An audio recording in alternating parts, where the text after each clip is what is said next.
tiene un papel en las fuerzas, digamos, en la fuerza rotatoria de la rodilla, entonces por eso es que vamos a dilucidarlo hoy mediante la charla.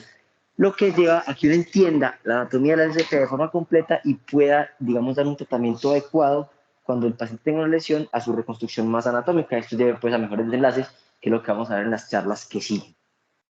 Como tal, definir primero qué es el cruzado posterior, y esto a partir de un artículo muy reciente de los doctores Chala y Lynch, donde ellos mencionan que el cruzado posterior es, digamos, un ligamento compuesto por dos haces que funcionan de manera codominante para llevar a cabo la función primaria de resistir la traslación posterior de la tibia sobre el fémur, citándolos. Su rol secundario es dar estabilidad rotacional a la rodilla. Entonces, empecemos con la anatomía y algunos aspectos de la microanatomía. Primero, se menciona que es un ligamento más largo que el cruzado posterior, es el ligamento más largo de la rodilla, y aparte es extra sinovial e interarticular. Sobre todo la sinovia del cruzado posterior está recubierta por mucho más plexo, por muchos más plexos arteriales a partir de la genicular media, y esto hace que precisamente sea un ligamento que tenga muchas más características biológicas para la curación, y probablemente el enfoque de sus lesiones no sea tanto hacia el tratamiento quirúrgico cuando no tenemos una lesión grado 3 y algunas consideraciones especiales. Entonces, pues esta es una de las características más fundamentales del ligamento cruzado posterior. Y además, en cuanto a la microanatomía, se han descrito en sus porciones proximal y distal, es decir, en su inserción y en su origen, algunas fibras propioceptivas que ayudan también en el hecho de que el cruzado posterior, a partir de la inervación por fibras del nervio tibial posterior, pues por algunas ramas, lleve a que el paciente también tenga algún aspecto de la propiocepción en las inserciones y orígenes del cruzado posterior. Además, pues de la sinovia como tal, el cruzado posterior tiene forma reloj de arena, es decir, sus inserciones y sus orígenes son de base ancha como tal, y el centro del tendón o la intrasustancia es un poco más delgada. Sin embargo, pues ya describiremos cómo es que está conformado el tendón como tal. Se describen dos haces principales, el haz anterolateral y el haz posteromedial. Y también algunas personas, digamos, le agregan a estos dos haces otros dos, que son los ligamentos meniscofemorales de Humphrey y Reisberg, y lo veremos luego en el desarrollo de la charla. En cuanto a las dimensiones, como les mencionaba, es el ligamento más largo y la longitud promedio es de 32 a 38 milímetros. Generalmente el haz posteromedial, pues algunos describen unas fibras mucho más largas. Hay que tener en cuenta que los ligamentos están conformados por fibras distintas en distintas direcciones, y muchas veces hay fibras que son más largas que otras que son más cortas, porque el momento isométrico del ligamento como tal no es lo mismo dependiendo de la posición de la rodilla. El grosor intersustancia es de 11 a 13 milímetros, y el área central como tal del tendón en la porción intrasustancial es hasta 6.5 milímetros cuadrados, que corresponde a las anterolateral, que puede ser un poco más grueso como tal. El origen y la inserción del ligamento cruzado posterior es importante, digamos, grande, va desde la porción medial, o mejor dicho, desde el surco intercondilio medial, ¿cierto? En la porción anterior hacia la región posterior de la tibia, es decir, de proximal a distal, en el surco de la tuberosidad posterior de la tibia, en el surco tibial, para poder inyectar ahí las fibras anterolateral y posteromedial. Esto es lo que se conoce como la fosa del cruzado posterior. Entonces, respecto al origen femoral, no se conoce muy bien, porque hay una inconsistencia en los estudios cadávéricos sobre realmente la reproducción de la huella en todos los pacientes o en el ser humano como tal, pero generalmente si uno tiene, digamos en esta imagen, una rodilla en 90 de flexión, uno tiene dos zonas anatómicas. La primera de ellas, digamos, estamos viendo el surco intercondilio, ¿cierto? Como en forma de triángulo, y esta es la pared medial del surco intercondilio.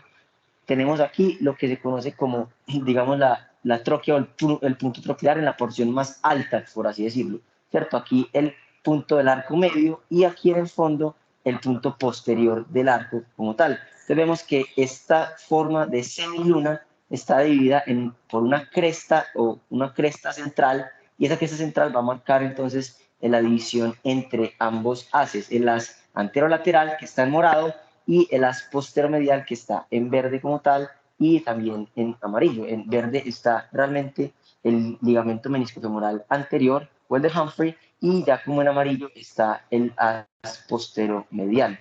¿Qué pasa? Entonces vemos que es una semiluna, listo, demarcada por los puntos que les mencioné, punto superior o el punto troclear, el punto medio del arco y el punto posterior. la cresta central, y aquí lo que marca la semiluna como tal también es digamos, la cresta intercondiliar medial. Entonces, esos son los orígenes del cruzado posterior en la porción femoral, y el borde es el cartílago articular, que si uno ve la rodilla 90, pues creería que es anterior, pero realmente es la porción inferior del cartílago articular. Sin embargo, es una inserción inconstante. Entonces, esto más, digamos, la cresta marca la inserción o el inicio de los haces, y la bifurcada medial los separa entre ellos. Ya dijimos, el morado y el amarillo. El área de superficie total de la inserción femoral es hasta de 209 milímetros cuadrados, pero es mucho más grande la inserción tibial, y ya lo veremos luego. Aquí nuevamente imágenes que nos demuestran digamos, el área de cobertura de cada uno de los haces, pero simplemente es una imagen para demostrarlo. Imagen artroscópica a 90 grados de flexión, la misma que teníamos en el dibujo anterior, cuando nos demuestran entonces en esta zona de las flechas demarcada pues la cresta medial, ¿cierto? Luego aquí es la cresta que separa el asa anterolateral, el posteromedial, y probablemente en la porción más anterior esté insertado el ligamento de Humphrey, que es un ligamento inconstante. Y nuevamente un preparado anatómico que nos demuestra lo mismo que estamos evidenciando en las imágenes, con el asa anterolateral, un surco pues, entre los dos haces, y luego el posteromedial. ¿Listo? Entonces, básicamente, punto troclear arriba, en la mitad del punto medio del arco, e inferior que no se ve acá, el punto posterior del arco. Nuevamente, listo. Anterolateral, el surco que hay entre los dos vientres del cruzado, y el postero medial, con toda la región anatómica ya descrita. Punto troclear, punto medial del arco y el punto posterior. Respecto a los haces, digamos, con el área de superficie que involucra cada uno de los dos, el asa anterolateral probablemente tenga una inserción mucho más amplia, hasta de 112 milímetros cuadrados, mientras que el postero medial es más pequeño, 90 milímetros cuadrados, y hay una distancia entre los centros de ambos. Por eso es que muchas veces, cuando se habla ahora de reconstrucción anatómica, se habla de reconstruir ambos haces y posicionarlos a la distancia adecuada para que se logre el efecto biomecánico deseado cuando uno reconstruya el cruzado posterior. Generalmente es de 11 milímetros entre ambos inserciones como tal. En la inserción tibial tenemos que ya es más consistente y mucho más reproducible anatómicamente en todos los especímenes cadávéricos que han estudiado, y generalmente se inserta entre cuernos, en los que conocíamos ahorita pues como la fosa del ligamento cruzado posterior en la región posterior de la tibia. Ahora lo vemos mejor en una imagen sagital que les presentaré. Pero entonces tenemos en la imagen de la derecha pues el menisco lateral como tal, ¿cierto? Vemos que este ligamento que lo cruza en oblicuidad hacia el cóndilo femoral, hacia la pared medial del cóndilo femoral, es el el ligamento meniscofemoral, o el de Reisberg. Y vemos que está abrazando a los haces del cruzado posterior.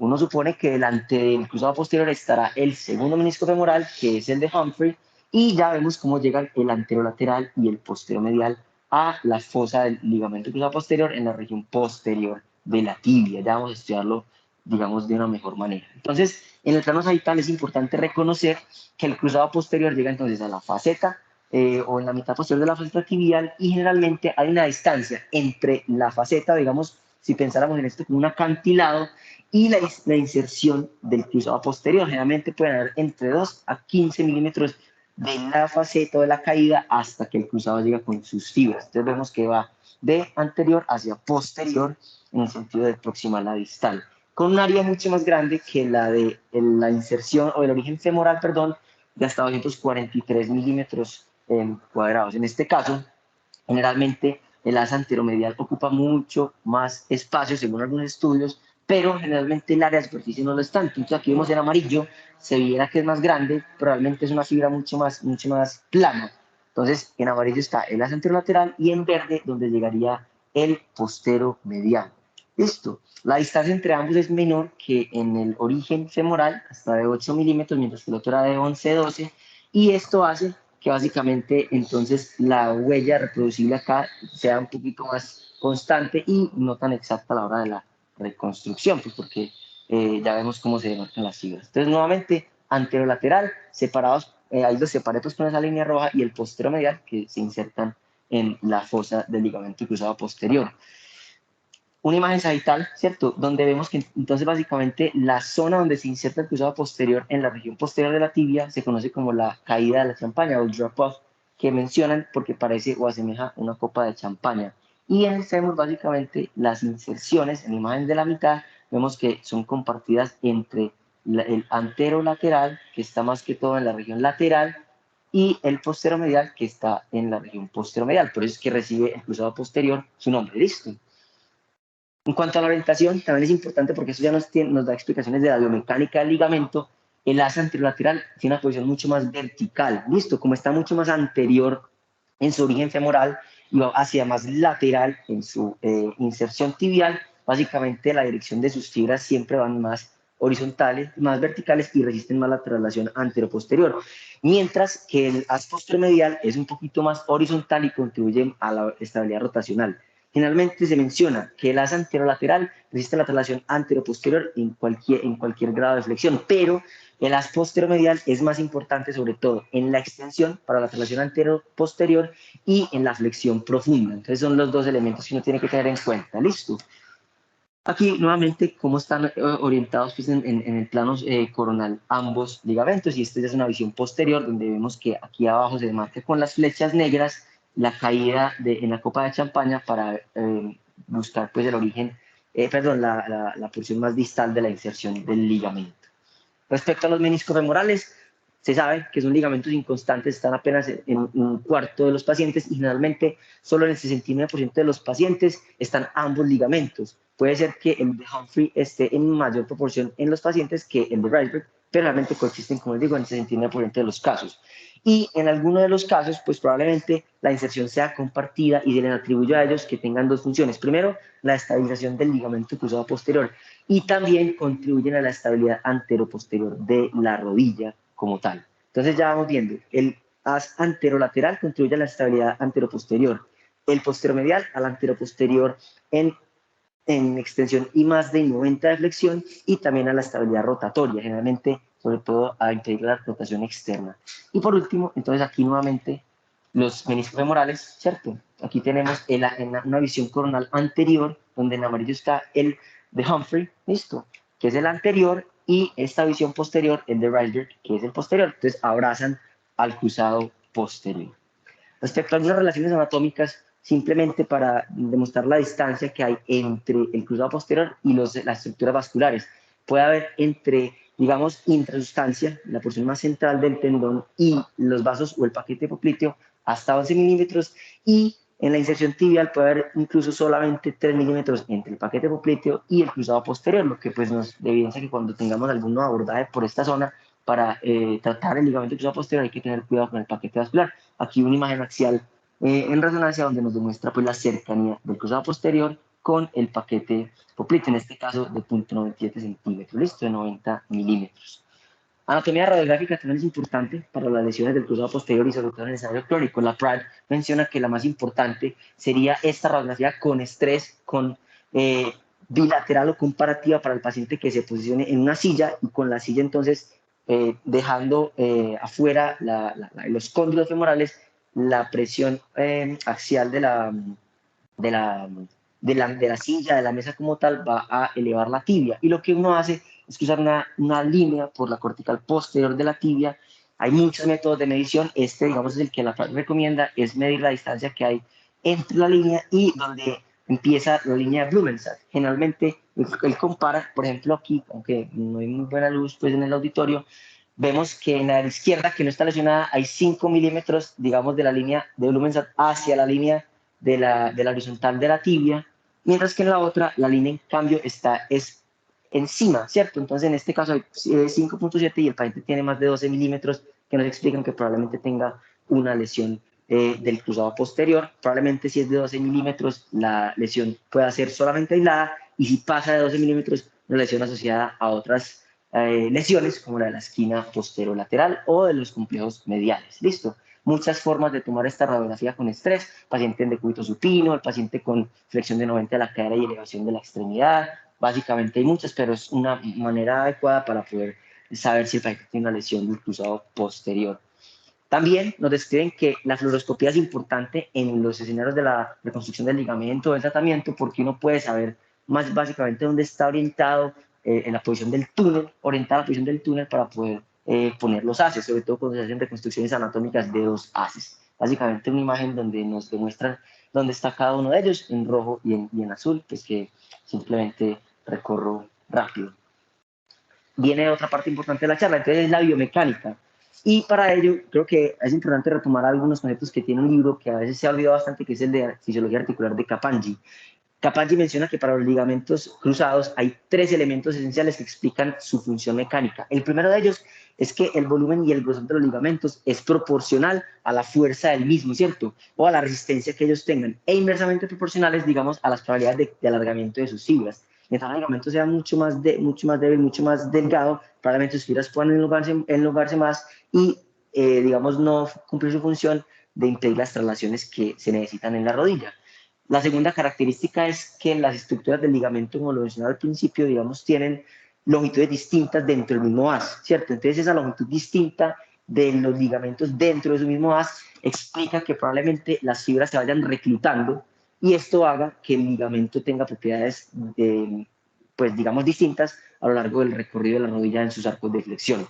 Y el tercero, y el más importante para él, de las características de los cruzados como tal, es que los cruzados funcionan de forma global, más importante, en el plano sagital, para impedir la traslación anteroposterior de la rodilla. Y funcionan, él lo ejemplifica con 2 balsas de madera que están atadas con una cuerda, una anterior hacia posterior, desde la porción anterior como tal, y la otra de posterior a anterior, de superior a inferior, ¿cierto? Aquí como lo vemos en la gráfica, pues para no enredarnos. Él dice que esto lo que hace es que, digamos, la rodilla que funcione como estas bases de madera no sufra de fuerzas de cizallamiento como tal, simplemente, o sea, esas básculas o esas cosas de madera nunca se van a deslizar, simplemente lo que hace es que no ocurre la traslación anteroposterior y pueden funcionar de bisagra. Esa es la función principal de los cruzados. Si lo entendemos en esta gráfica, pues es mucho mejor. Él nos presenta una rodilla en el plano sagital en cero de flexión o en extensión completa, normal, donde él dice que, por ejemplo, el cruzado posterior es de C a D, ¿cierto? Y ahí los ligamentos cruzado anterior y posterior están en igual tensión. Pero cuando la rodilla empieza a flexionarse, vemos que el ligamento cruzado posterior empieza a hacerse vertical, ¿cierto? Y al hacerse vertical, si por ejemplo tenemos aquí en esta imagen, la segunda imagen, una fuerza de traslación anterior de la tibia, el ligamento cruzado anterior, que es A a B, está en su máxima tensión y probablemente la traslación de la tibia se impida hacia anterior. Esa es la función del cruzado anterior. En cambio, en este caso, el ligamento cruzado posterior apenas está reclutando sus fibras. Entonces, ya cuando se hace más vertical como tal, lo que pasa es que, como está más elongado, las fibras no van a dejar que se cubra la traslación, ya en este caso posterior de la tibia. Aquí lo tenemos. Listo. En este caso, mucho más vertical, a 60 y luego a 90. Si yo tratara de tirar la tibia hacia posterior, las fibras, el D se correría hacia posterior y pues impide esa traslación. Entonces, esta es la función biomecánica más importante de la rodilla y el cruzado posterior, en el plano sagital. Entonces, cuando uno tiene una fuerza, sobre todo en el mecanismo del tablero, que es de anterior a posterior con la tibia, la elongación máxima del ligamento, cuando está vertical, hace que se rompa a partir de los 50 grados de flexión, más o menos 50 a 60. Y otra de las consideraciones que uno tiene que tener para evaluar el cruzado posterior es su función de estabilidad rotacional. Él nos menciona estas imágenes. Primero, una tibia, pues una rodilla en rotación neutra, donde los cruzados en el plano coronal están cruzados precisamente, pero en el plano sagital no están cruzados. Luego, cuando uno somete a la tibia a rotación externa, estos ligamentos se descruzan, por así decirlo, y ya se vuelven paralelos en el plano coronal. Pero en el plano sagital, estos ligamentos se cruzan. ¿Qué pasa? Entonces, miremos, esta es la tibia axial en rotación externa, pues la están rotando, y el ligamento cruzado posterior que se inserta, para que vean bien dónde está el 191, ¿cierto? Digamos, pues, la inserción tibial, lo que va a pasar es que, como en el fémur está la rotación medial, el ligamento se va a hacer mucho más tenso. Si eso fuera un elástico, la tibia se va a devolver otra vez en rotación interna. Entonces, esa es la función de estabilidad rotatoria del cruzado posterior, si lo entienden bien. Entonces, y esto, digamos, se lo da sobre todo el haz posteromedial. Respecto a la biomecánica, pues antes se creía solamente que era un papel de estabilidad anteroposterior del cruzado posterior. Se han hecho bastantes estudios, pero este es como el más citado por la literatura, donde a partir de 20 rodillas cadávéricas, pues evalúan la estabilidad de la rodilla en distintos grados de flexión y seccionando uno, dos haces o ninguno de los haces.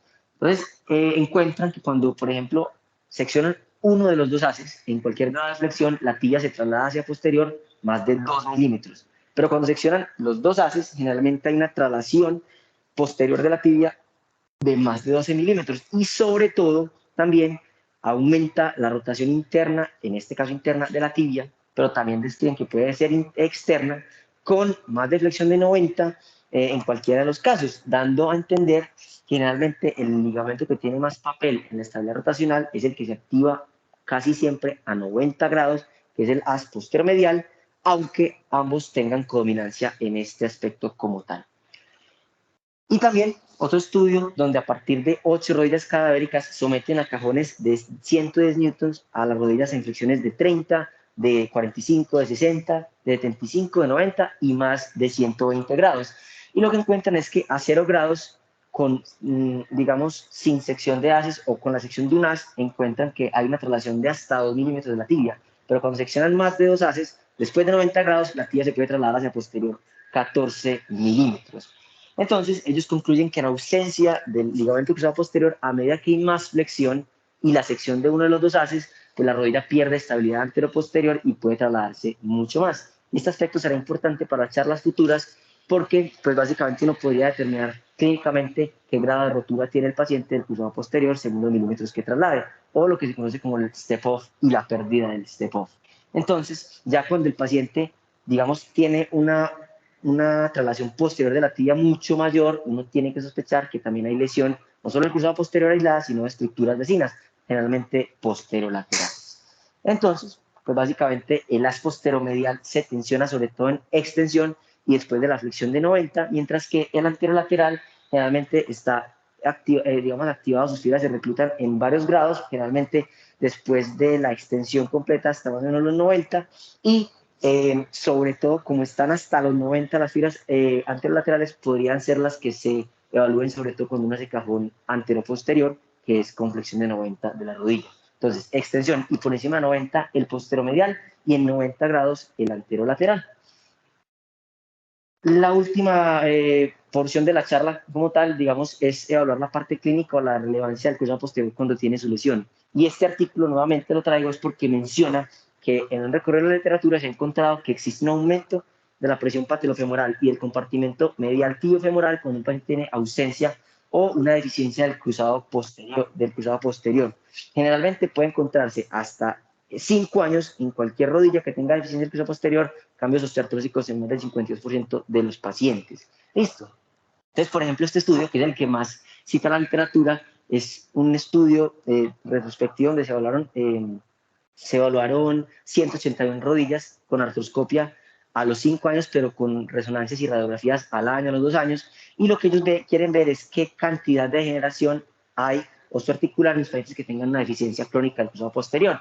Y encuentran que generalmente en el cóndilo femoral medial un 77.8% de los pacientes ya tenían hallazgos artroscópicos e imaginológicos de desgaste articular o de osteoartrosis, dicen ellos.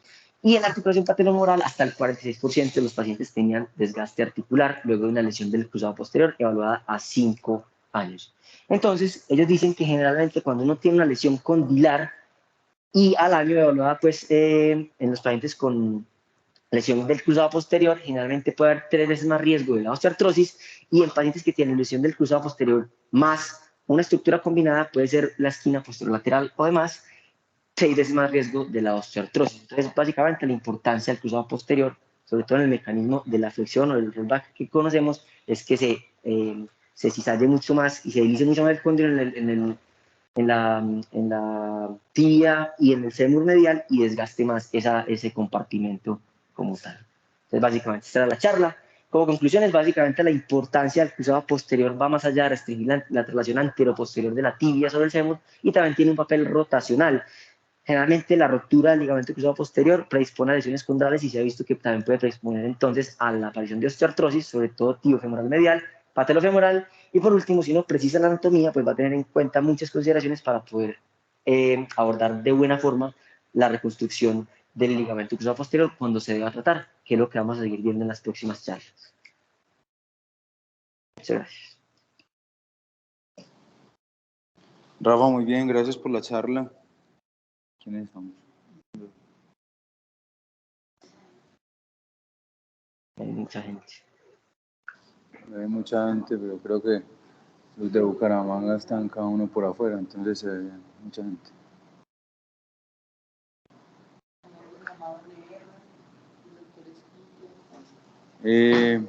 No sé, alguna duda que tengamos sobre anatomía, yo creo que es el tema inicial para poder generar discusiones adecuadas de aquí en adelante y poder entender la función y lo que vamos a intentar reparar.